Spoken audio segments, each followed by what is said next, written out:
May meeting of the Finger Lakes REMAC to order. The March meeting minutes are somewhere in cyberspace, so unfortunately we do not have those, and nothing to approve. So I guess we will go on to standing reports. Program Agency Coordinator. So we last week we had a pediatric tracheostomy management program that the FLREMSC folks came down and presented to our training and education committee and others that wish to attend. It was a pretty decent program, lasted about 45 minutes to an hour. They brought some of the various things. The main thrust behind the program was the bill bags that they're sending home with these folks and the amount of these kids that are either on ventilators or various other supplements that are in the field that are staggering. Just in our region alone, there's about 12 to 15. So they showed us what the family is taking home with them. They have backups to backups. They're all well trained and they went through that process on their training. So very informative. I look to maybe bring them back at the annual conference, see if we can capture more of our providers.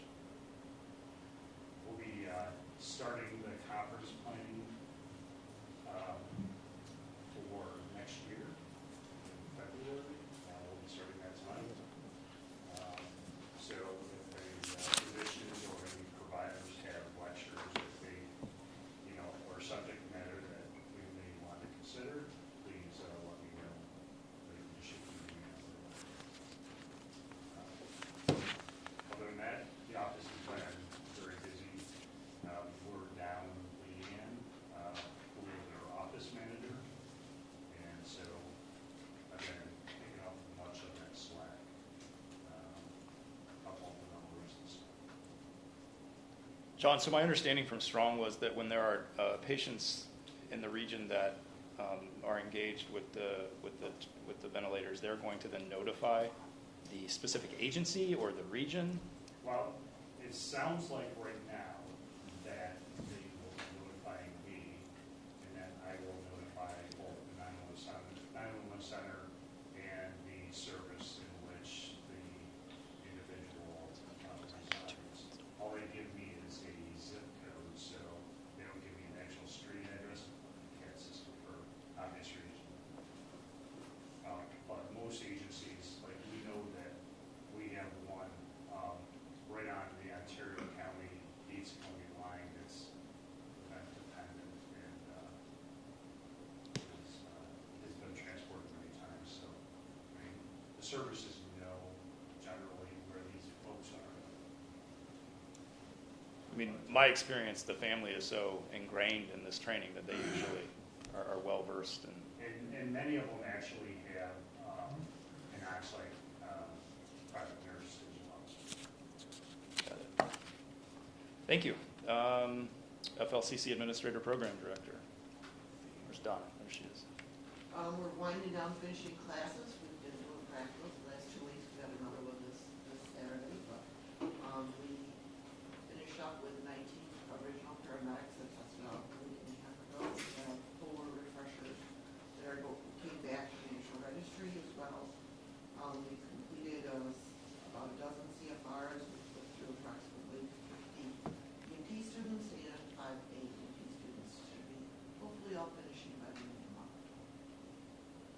So Don, I've been getting some inquiry from our own organization with college students coming back, the EMT summer class. I know my stepson's doing it at MCC, but there is an option for FLCC, correct? We have a summer daytime original class starting June 2nd, and it will test in August. Okay.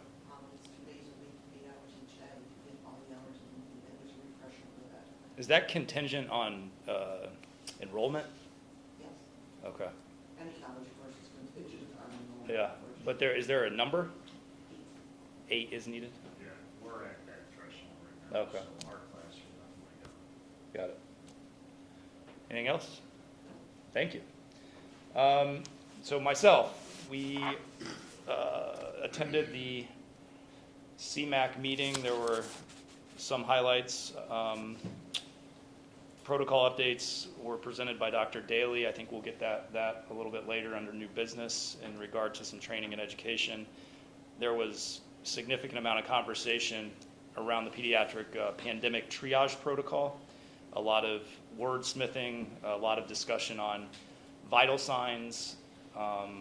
That motion was eventually carried. To clarify, if we were to want to use that, we would require a vote.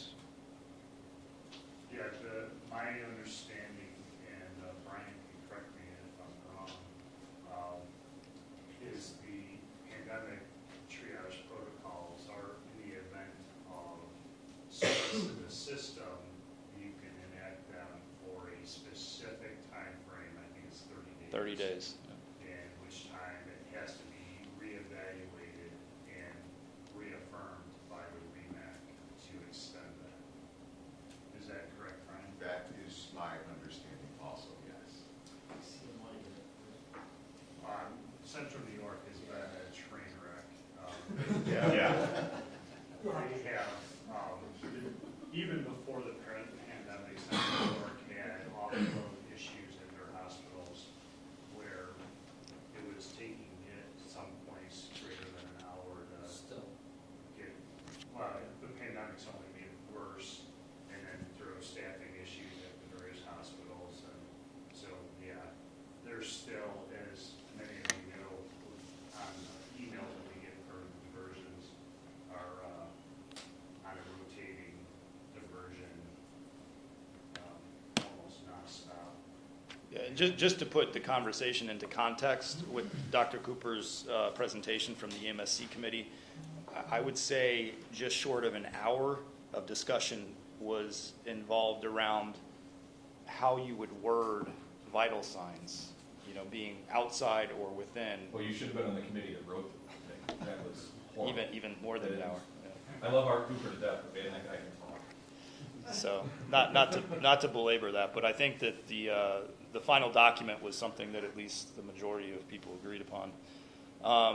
Another, I guess, highlight would be Dr. Daly had recommended adding buprenorphine naloxone to state formulary, and that was carried, correct, Brian? Correct. Yep. So how that impacts us, that would then, we would have that available. So it needs to be affirmed by the commissioner, and then it is added to the formulary, and then there's going to have to be, obviously, some sort of training module. Well, I think the idea of it being added to the formulary was that there's a protocol or a process that's going to be coming forward very shortly, but they knew that that was going to take more time than the full protocol to I think it's a Remo-specific pilot, go right? through the system. Yeah. That I don't know. I don't believe that. Well, there was this separate, the distinct pilot that is going out, but this was approved. No, For- well, the medications were approved to be added to the formulary, but there's no real, there wasn't a protocol or any,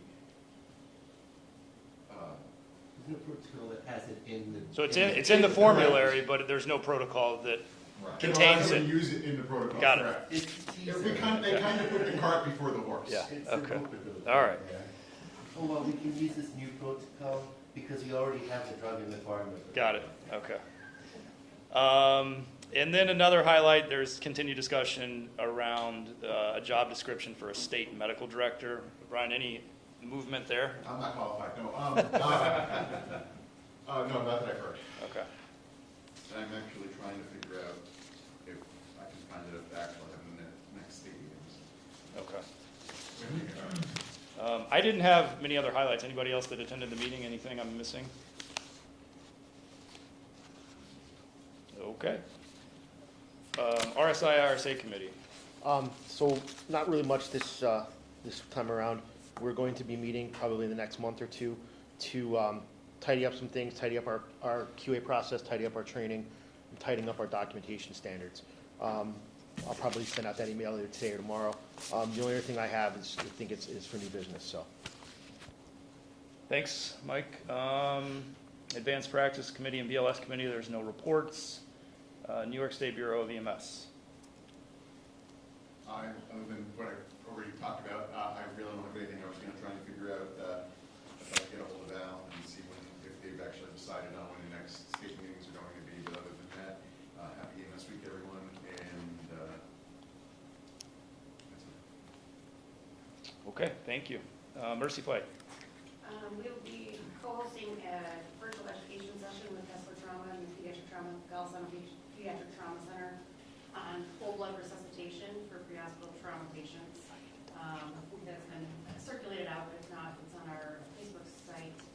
And that's going to be with Dr. Cotton out of UT Health in Texas on Tuesday, June 7th. And we are in our final stages of building our whole blood program, so hopefully within the next month, we'll be carrying whole blood on all of our aircraft. We'll make sure to announce that out when it is actually official, but very soon. Otherwise, that's all I have. Thanks, Aaron. LifeNet, Guthrie? Nothing much new, really. Happy EMS week, of course. We're doing a bunch of the school DUI drills with folks, the LD safety classes. If anybody needs any, reach out to us. We're more than happy to accommodate, and a bunch of fire department open houses on the schedule. Great. The next listed item on the agenda is ground EMS agencies. Maybe we'll start around the room if anybody has reports.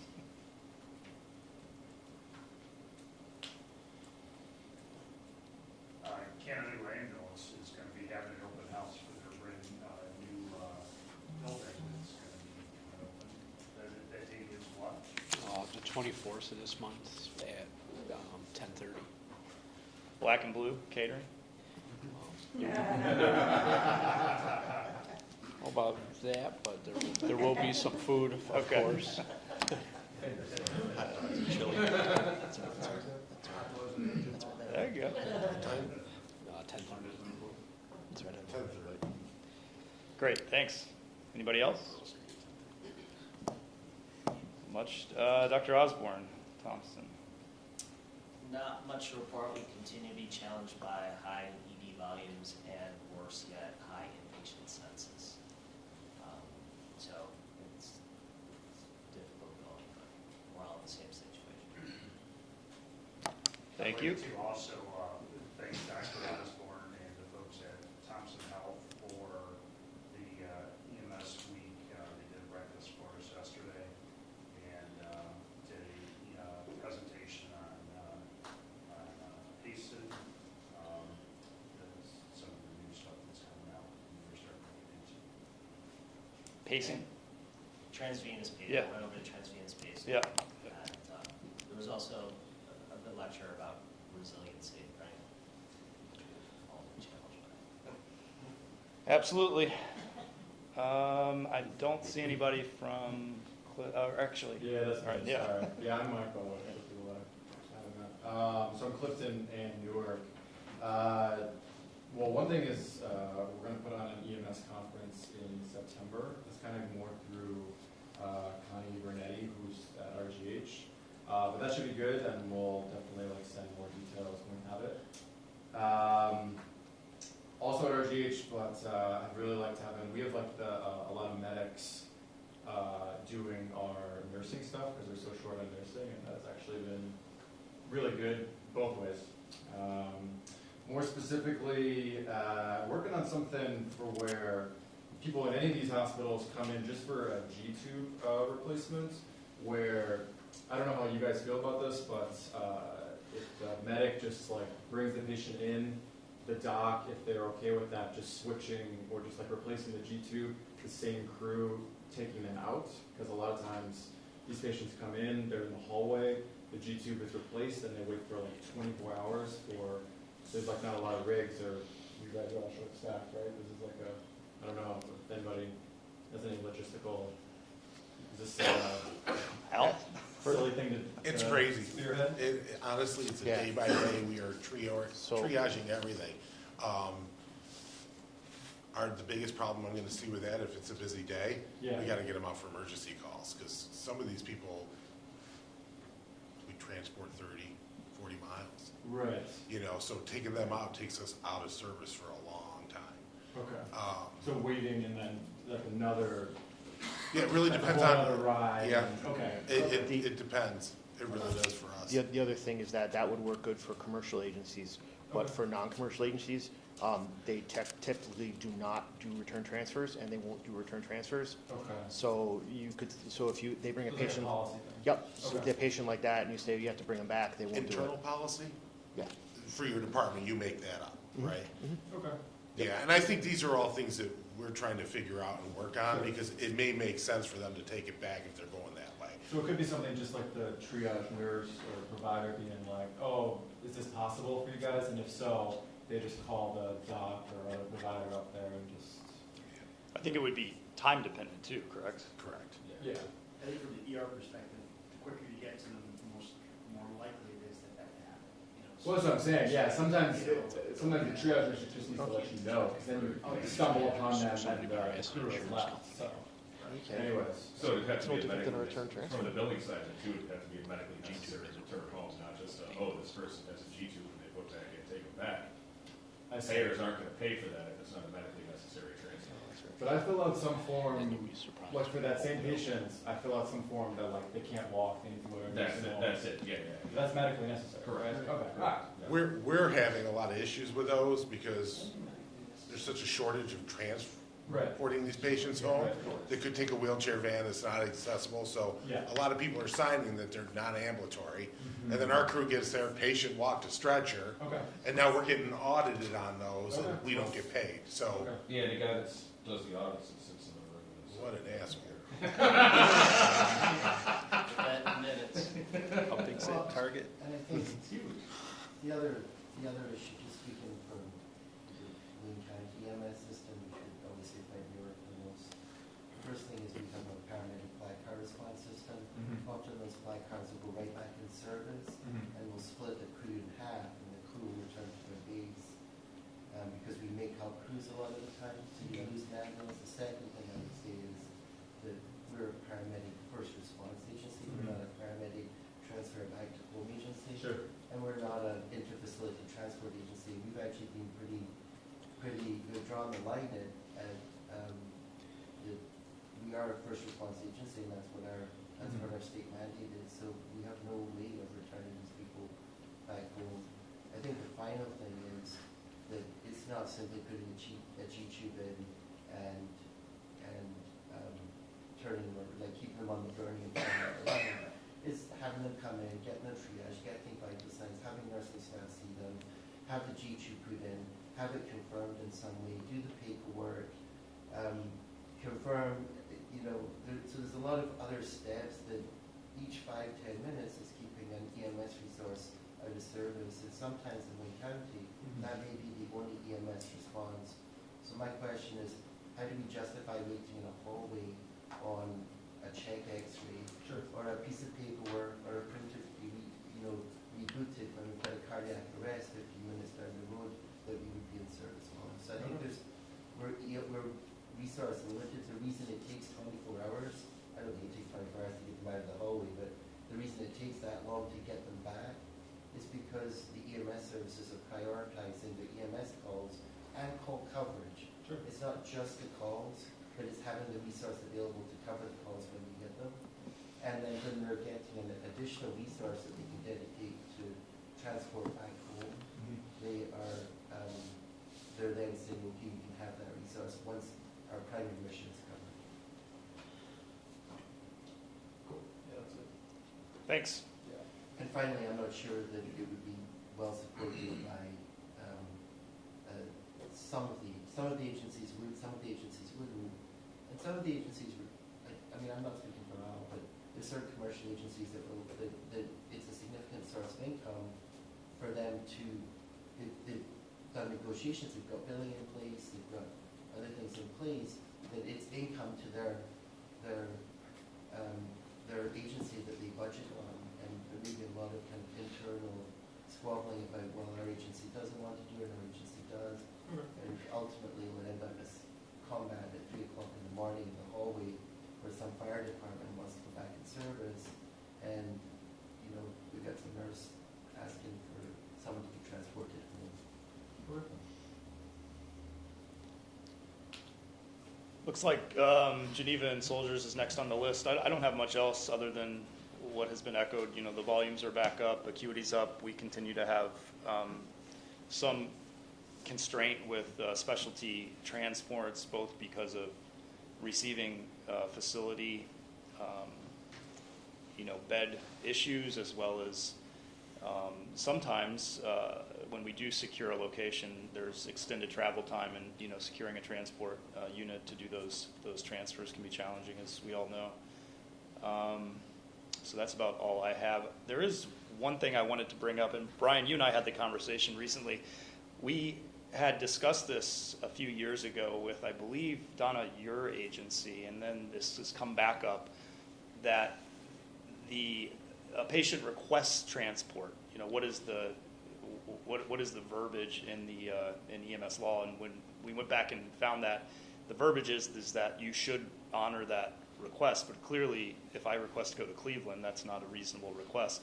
But the only thing that we found within the actual literature was a memo from 2006 that states that the destination request should be honored, with the exception, of course, of patient stability, or if there are other protocols in place regionally, trauma protocols, stroke protocols, and then you would transport to the most appropriate destination.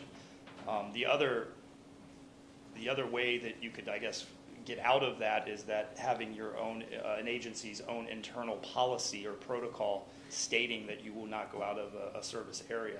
Does anybody, this is more just for discussion, does anybody else have any comments on that specific situation? I believe that same article, there was something that within reason, is like a 50-mile radius or something, there's a wording with a certain mileage thing at one point. So what I found was it was from 2006. It is from the Bureau. I can't find anything newer, and there's nothing in that states mileage. Okay. It just says that you should honor the request unless ABC, and one of those is you have your own internal protocol or policy that states you will not go. But I don't know if it's explicitly you won't go this far, or what it is. So we have a policy at Wayne County, written policy, that we will take patients to, there's two criteria: commonly utilized destination hospital. So you can't say, hey, I want to go to Buffalo because, so if it's, as long as we routinely go to that hospital, and routinely is air quoted, Yeah. which is the first standard. The second standard is that we will only go one county further out from our county, geographically one county further out. So that in Wayne County essentially covers Monroe County, but allows us to go into Syracuse and that's basically a one county Yeah. radius that we use. We did litigate it, but we were involved in some element of litigation several years back, which generated that policy.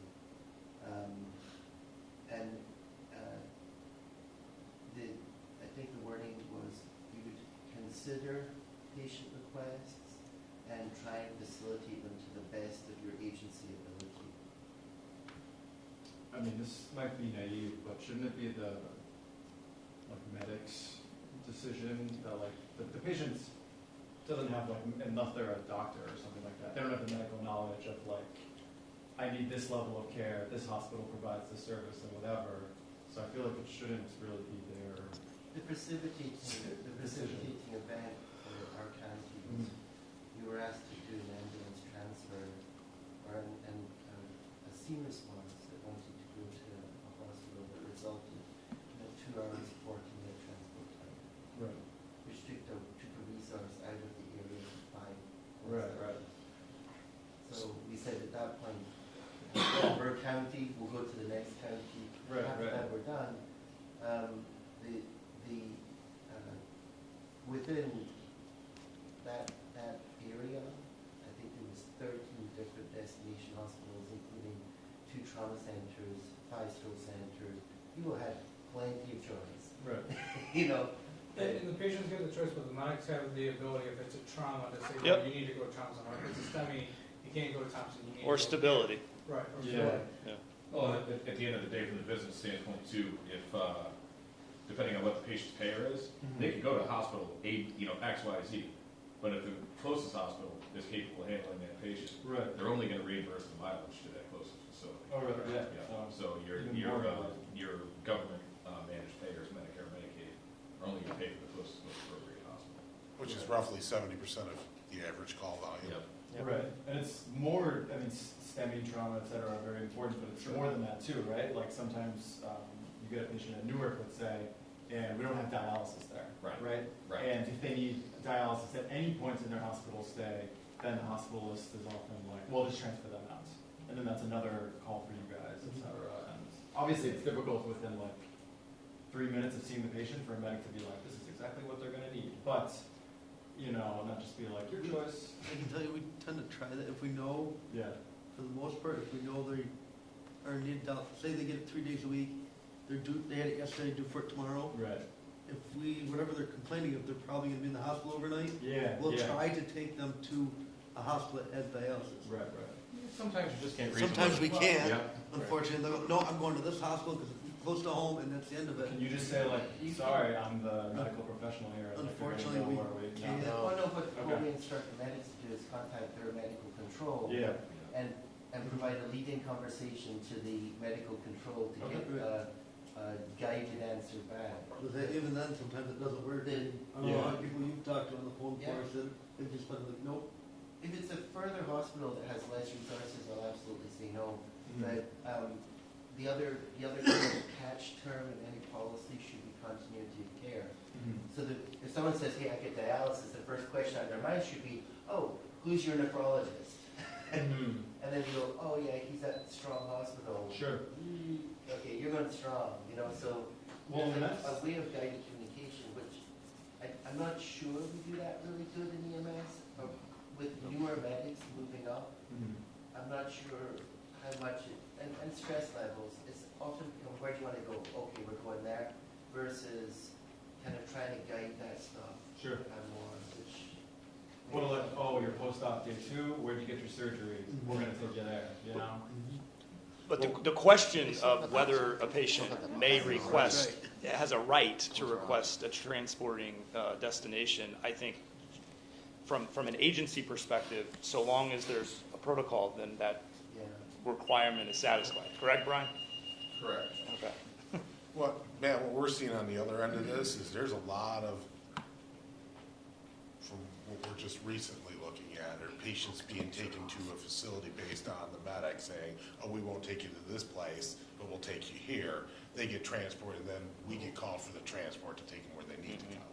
You know, and that's, a lot of that's just quick turnarounds. Systems of care, that is, not. Right. No standard across the board is, you know. I'm Sandy Johnson, I'm from Naples. We have a ski center, and needless to say, oh goodness, I fell and broke my leg, I need to go to Strong.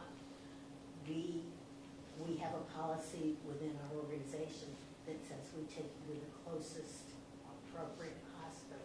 Any doubt, we call medical control, and medical control says, we can take it, or no, we can't. And we haven't had any pushback on that. Yeah, sorry, I don't want to belabor this, but I appreciate everyone's feedback, and I think that's kind of what I was looking for. So, any other discussion? Don? I think the situation you and I were talking about before had to do with a particular patient, and most of the agencies in this room went through that same patient who, when they got argumentative with one facility, take me here, take me there, take me in, it's like, we're going to take you, if I'm sitting on Main Street, Canandaigua, or Mutual Aid for Canandaigua, I'm not going to go to Highland for chest pain when Thompson's right up the hill. And that was the patient that was causing all that rush. And that's why we went through a lot of that was, can we refuse if they want to go to Highland when there is an appropriate facility closer? Yeah, and I agree. There's obviously a lot of challenging patients. It sounds like this was one of them. But I think to satisfy what I would argue is the requirement in the memo would be that you would have a policy stating something to that effect. So, okay, moving on. Old business, King Airway versus iGel. No, I guess. So, as part of the RSI committee, which we kind of expanded to work area management in general, because it just seemed to make sense. next time we already had a bunch of airway specialists, we should just cover the whole airway thing. There was, one of the benefits that we have is we have access to autopsy data, and recently we had 3 King airway terminal failures, and what I mean by that is that there was a King airway utilized that may have contributed to patient deterioration. There's 3 cases. One case, a King airway was placed by an experienced provider. It penetrated the posterior pharynx wall, caused a lot of subcutaneous air, and ultimately contributed by obstructing the patient's airway. The second case, the King airway was placed by a different provider at a different agency. The King airway folded over completely. Don't ask me how that happened. And obstructed their airway and prevented ventilation of the patient, subsequently died of cardiac arrest.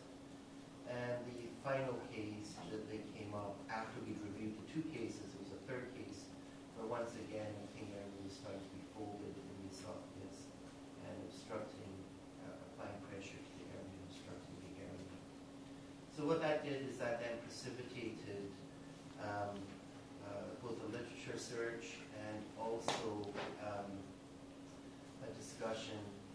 I'm part of a 27 agency airway quality committee that collects data and looks at airway management and then feeds it back to the individual agencies. So we discussed those cases, and I got 26 other agency comments, all of which said, "Are you crazy? Why are you using King airways? We've taken these off the road years ago.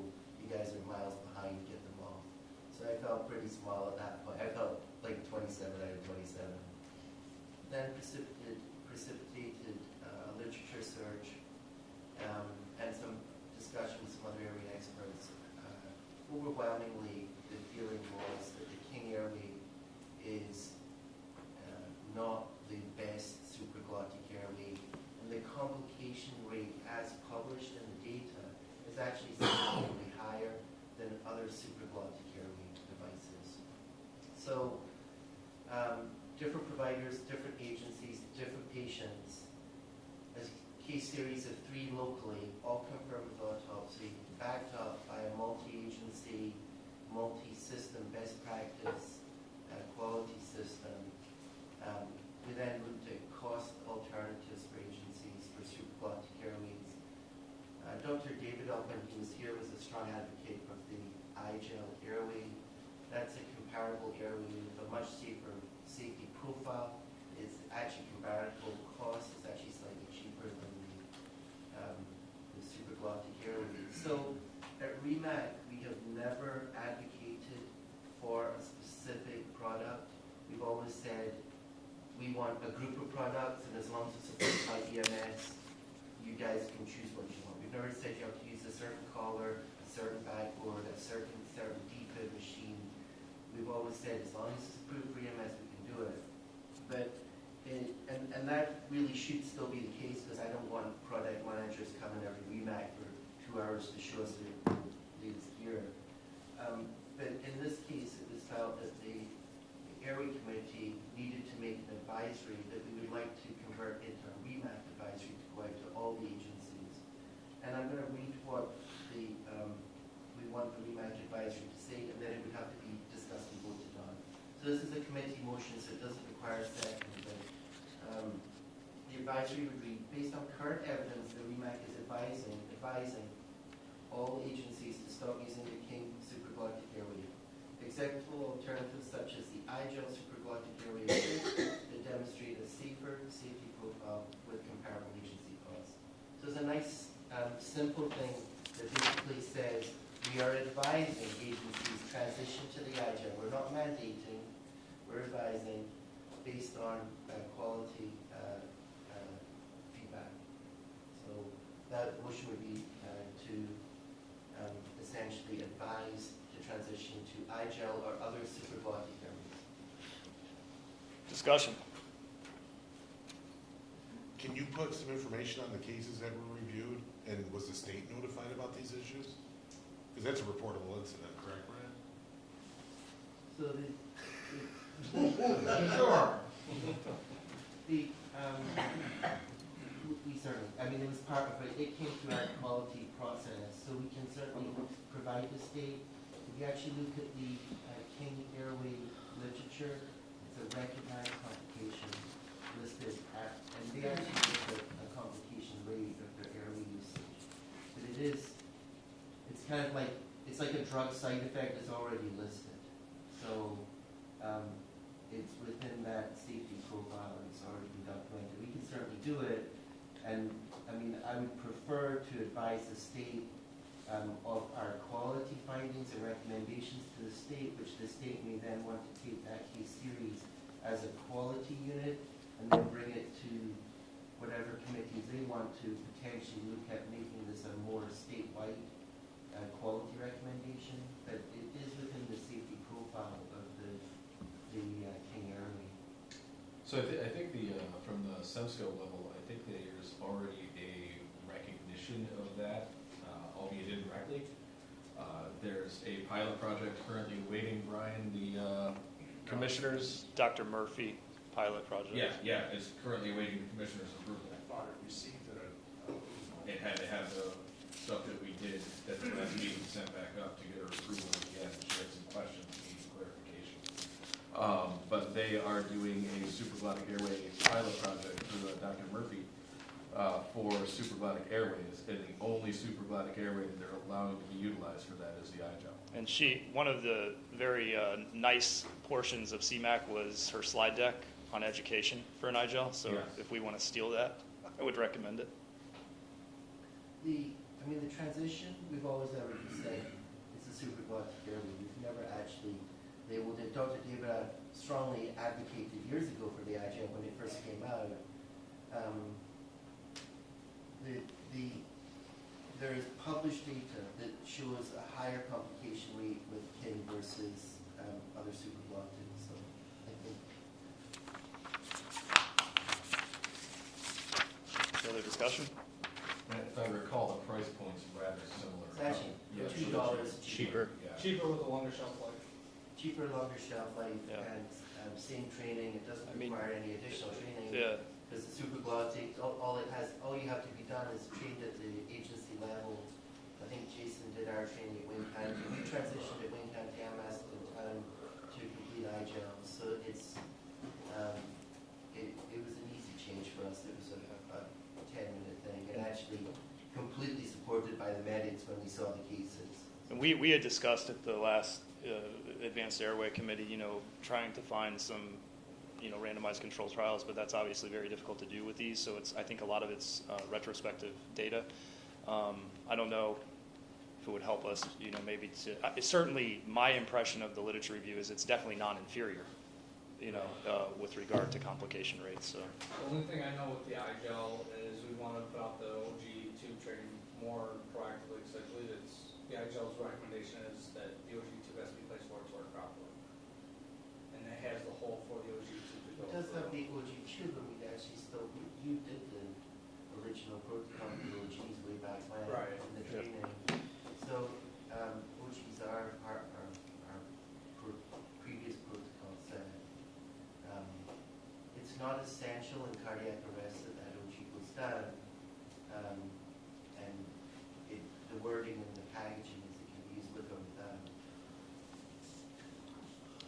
Just out of curiosity, what are our ALS units out carrying?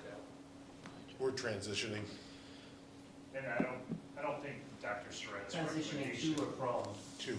To I don't think Dr. Surratt's recommendation is to throw away your 3 pieces of the cans. Well, that's why I just wanted to make it an transition. advisory, as if when you're going out to buy them, Correct. buy these ones, don't buy these ones. Correct. I mean, there are some agencies in Wayne County that still use Kings.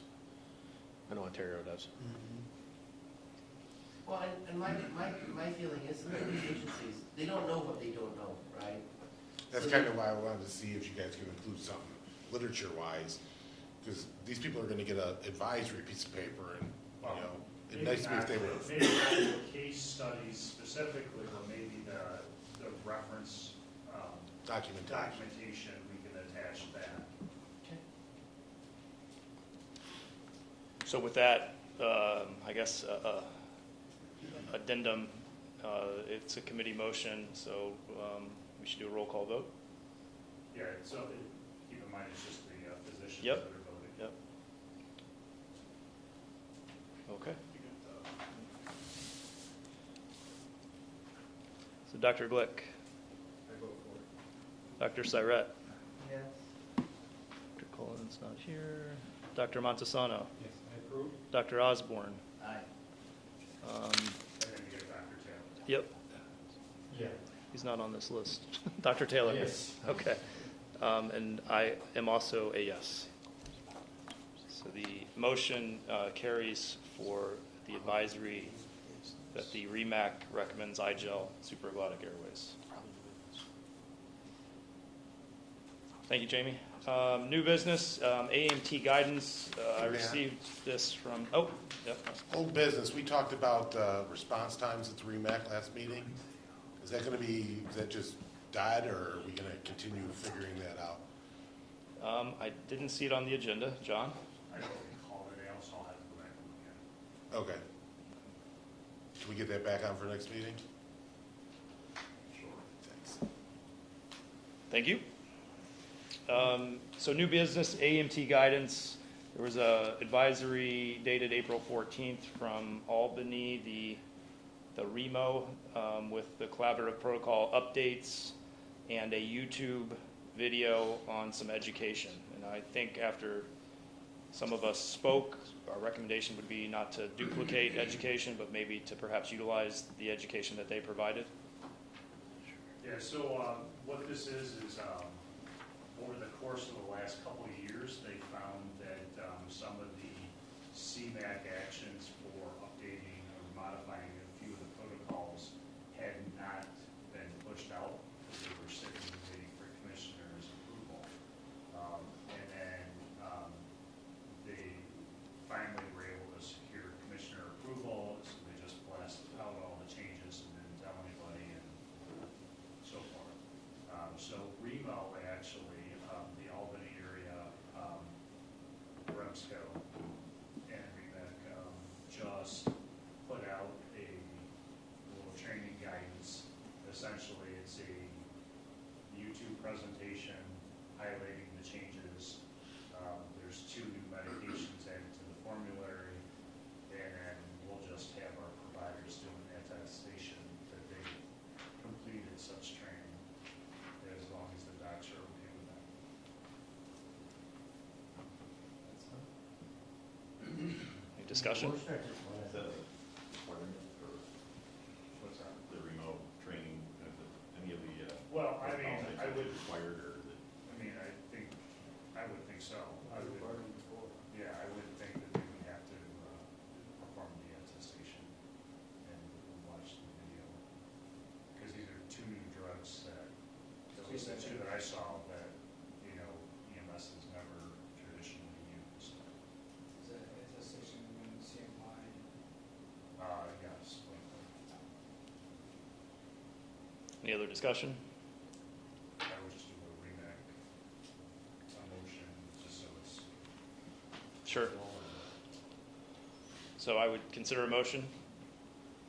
Dr. Glick, second? All in favor, say aye. All opposed, nay? The motion carries. I think I was remiss here, John. There's also an agenda item for AMT guidance. That's Yeah, distinct. So some background on that. We had a couple occurrences where we had one of our brand new EMTs that was a little overzealous, let's say, and trying to do some AEMT assist set up in lieu of calling for ALS. When they were going to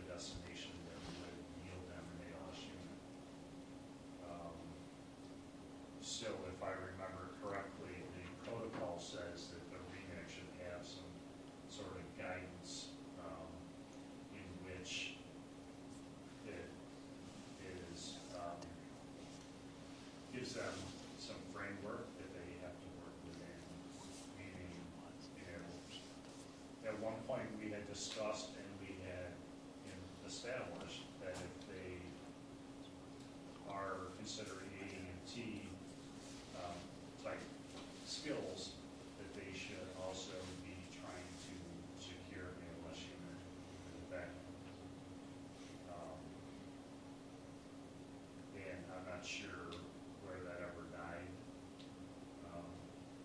And Mike remembers that that was a thing. Yeah, I thought, and I was corrected because I did make a question about it.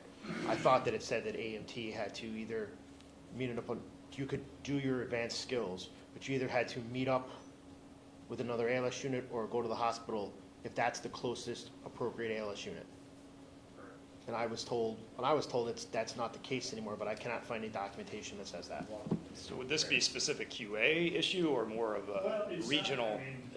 Both. What are we? Both. It is a QA issue, but it hasn't been brought to us specifically from the agencies that are involved. But we're just trying to cut off any big explosion issues.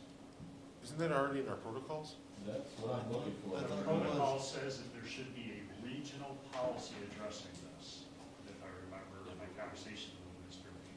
Okay, volunteers. Policy creation. If I could just speak on it for 1 second. So, we know from history that some things in REMAC can mandate and can enforce, and some things we can't. I think still at a medical director level, for your agencies, you can have this discussion and set policy with their agency of guidance. So for example, one of my agencies that's in the Newtown area had a discussion with them about utilization of AMT level because they just this past year had 2 very active AMTs that went into service. And for example, in this agency, just because of locale, location, proximity to the hospitals and such, I said basically if a ALS call is initiated, and an ILS provider or AEMT is en route, do not consider that. That's not considered to have ALS en route. That is, basically the call still in progress, still actively paging, looking for ALS, assist. So if that AEMT arrives on scene and they can provide level sort of care to the extent of their scope of practice, they should initiate their full care while still awaiting ALS. If ALS is farther out than it would be to your closest hospital, then the obvious answer would be to start transport to the local hospital. What shouldn't happen, at least in my eye, my personal opinion, with the location of this agency, is that they should be going north, passing one hospital to go to another. That just doesn't make practical sense. Now, if an ALS provider arrives on scene and says, either one, this is not an ALS level call, and can be taking either BLS, and let's say an IV was established and they feel that that doesn't require any additional ALS intervention, then either 2 things should happen. That paramedic should take responsibility to say this can be taken BLS or, with this IV established to a local hospital or to whatever hospital they agree upon, or contact medical direction. If they initiate, ILS level care, AEMT level care, and they want to pass one hospital to go to another, then that should be a phone call to med direction, because that really shouldn't be happening in any regular ladder. I agree. I hope that helps. That's kind of the conversation, I had with that agency. I think there should be some wording too, like not only closest hospital, but at least an attempt to make a notification to ALS. I know in the cases that I've reviewed that brought this conversation to John, there was no attempt to make any attempt to get ALS or go to the closest hospital. Yeah. So I think Or wording comes would be probably needed for that. Does that fall back under the 911 centers as well, though, for not dispatching ALS? Well, so the call goes out BLS, and it's, BLS level call, BLS level call, and AEMT arrives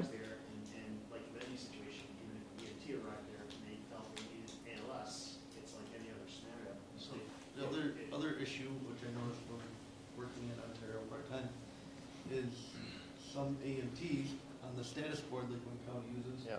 will are listed as ALS.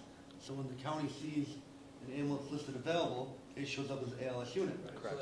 And it doesn't- And the individual doesn't correct it, or the agency doesn't. I've heard on the radio an AMT call it root ALS. Yes, So- and that's probably the same one. Blatantly. That's another issue False, that yeah. it falls on that. I don't That's- know how to, that's something to address. My topic addresses all this, just saying. I know.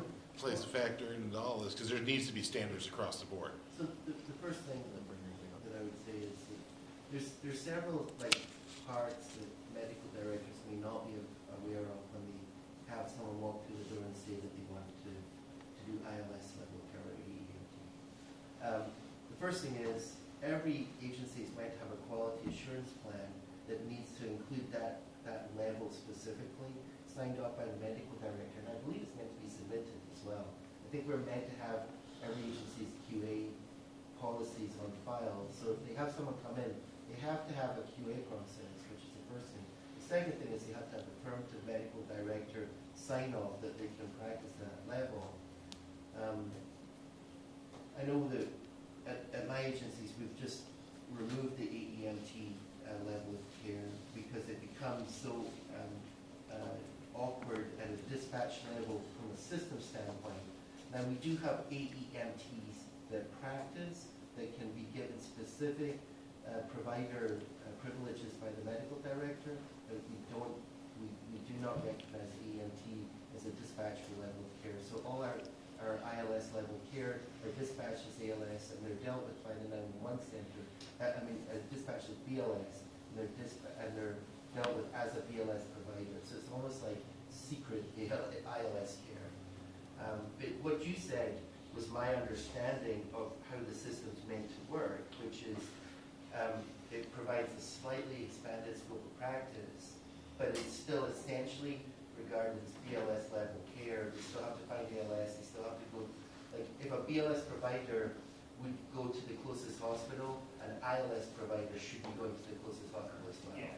Yep. Another way to phrase it, in my mind, I think of it as ALS assist without an ALS provider there. Right. I hate to It say should it that way, be but, regarded as ALS. if let's say it's a cardiac call and an IV is established so that when the paramedic got there, they can start, initiating, ACLS. If it's obtaining a 12 lead without interpretation, just so that, the arriving paramedic can see serial EKGs or at least have it ready and done in hand. And then, there is some, not to be more complicated, but some like slight tweaks in like certain emergencies like anaphylaxis and stuff like that, but not, the idea is to kind of have that patient ready for, My suspicion is that this is one or two providers that are agency hopping just now, trying to find agencies that can settle out to provide ILS care. Because I believe I have experienced this very similar provider that has bounced through two of my agencies as well, and quickly moved on once he found out that he would not be recognized. So it may be provider specific as well. Can I recommend that we just have a small committee of 2 or 3 people draft some sort of language that we want to have accepted universally, and then we can present that in July. I go with the ALS can do it. I'll do it. I can give you a copy of that, because that, with that agency, we made a very short draft, and it's purposely short, it's very direct, bam, bam, bam, these Yeah. are the rules. I'm the one that probably started this discussion with John, so I have no problem. I'll get to. Take ownership, Mike. You're one of 2. I'm one of 2. that conversation. Donna, you've had your. Whatever you Maybe the other put through that, you need Okay, I to guess be you and I are very doing it. careful. Because Dr. Glick just commented, if that person gets there, they can start their ACLS, they cannot. That is not in the curriculum for an AET. No, I think she. Only do cardiac arrest with epi 1 to 10,000.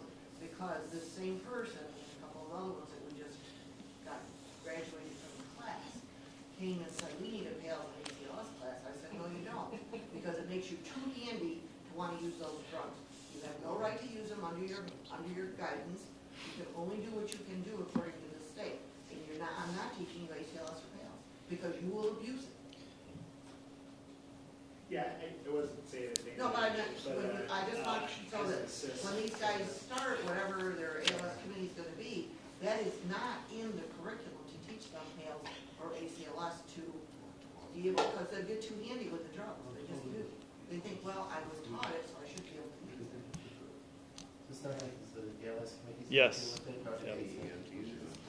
Actionable. All right. Dr. Glick, you were also on the agenda. Further. And then I have one other thing that came up. Yeah, yeah.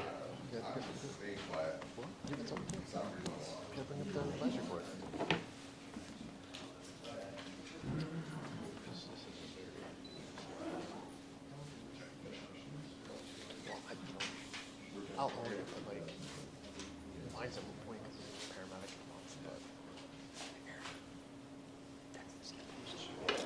So I need to get out of the way. Am I in the way? Huh? So while this is loading up, Yep. just. I got two at the top of my list. So, obviously you guys know I work in the ER at Thompson. A couple of nurses, just knowing them very good, this friend of mine had approached me to say, well, you know, what would it take to become, you know, a paramedic and do a bridge, you know, to be a paramedic? So this kind of generated a conversation. I spoke with John and said, hey, couldn't you form an EMT class and then a paramedic bridge that was maybe a separate session that was oriented to nurses, you know, or other professionals that were interested, that could be given by New York State rules that have made standing in the paramedic class. And there's some interest. I probably have like 5 or 6 nurses that are interested. So for the reason I mentioned this is for the other healthcare systems. If you guys hear of anyone that's interested, or even, you know, MRSA like that, you know, because I think you guys have policy or a lot of nurses that are doing the bridge. You know, my goal would be to make it more geared towards nursing and how do I say, eliminate some of the you know, and instead of being able to answer some more basic questions, be able to answer more advanced questions, spend more time on that stuff. So if anyone has any nurses that are interested, or PAs, or anyone who's allowed to be given that advanced standing by New York State rules, feel free to email me. It's just scott.glick@gmail.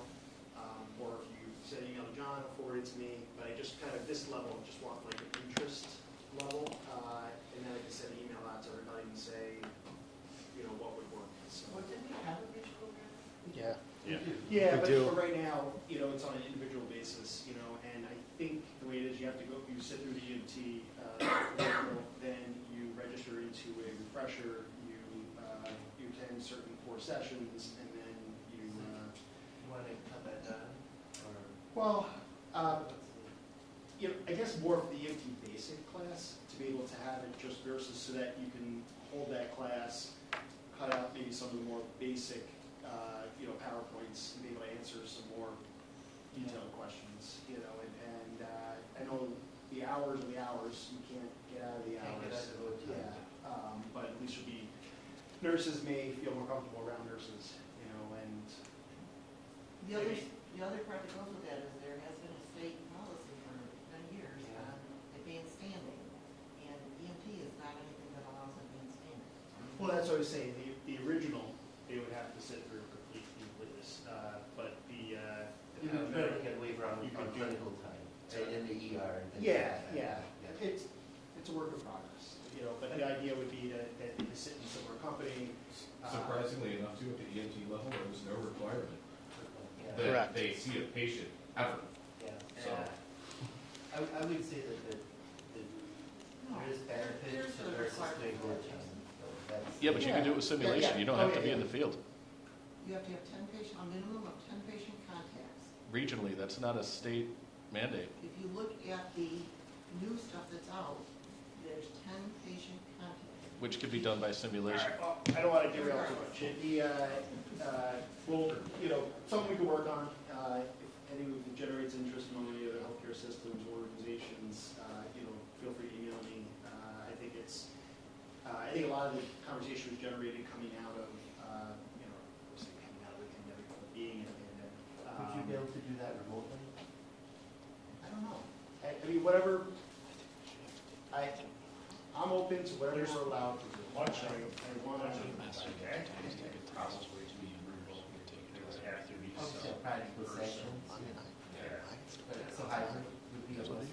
Yeah, it would be more of a hybrid. Yeah, and, you know, you could, it's a, we'll call it our own little pilot, you know, and, you know, for good cause. So that's one thing. The other thing, just briefly, you know, I think there's a first REMAC since that area moves crash. You know, we probably should have a moment of silence, you know, to respect that.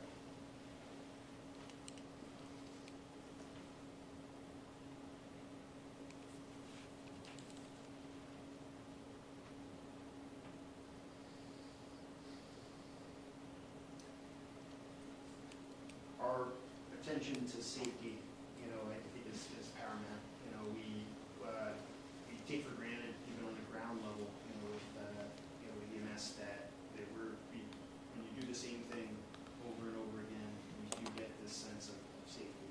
And I would imagine that morning when they were leaving to go on a training